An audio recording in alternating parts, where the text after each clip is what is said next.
George. Yeah, social media being used to track down the person who attacked this man at an anti-Trump rally at Berkeley. The man attacked was a Trump supporter who had a heavy metal U-shaped bike lock thrown at his head via social media. But they think it was this guy, this masked person here. The suspect is appearing to be a college professor who writes that he spends a lot of time thinking about revolution and ending civil society. That's in his OkCupid file.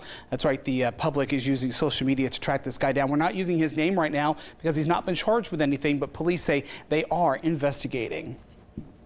Next story here, California police say they've arrested 31-year-old Robert Nunez for faking his own kidnapping to extort $300 from his mom. The mother received more text messages asking for a ransom in exchange for her son's safe return. He reportedly struggles with drug issues, and his mother took him in when he was homeless.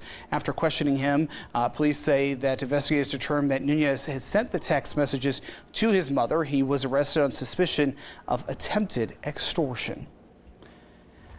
The Pennsylvania McDonald's employees who tipped off police and tried to stall Facebook murder suspect Steve Stevens are being called social media heroes and heroes in general. People quickly took to Twitter saying that the workers deserve a $50,000 reward that had been put out there to help find this man and arrest him. Police said that Stevens, who's 37, killed 74-year-old Robert Goodwin Sr. in Cleveland on Facebook. You may have seen that, unfortunately. That was posted to Facebook. A drive-thru employee there said that they recognized Stevens, and a manager helped stall him before he was able to drive off. And of course, there was a police chase and he killed himself. So far, no word on whether the reward will actually go to those people. What do you think? Well, it's interesting because there's some people who say they did what anyone should do and they just kind of happened upon him.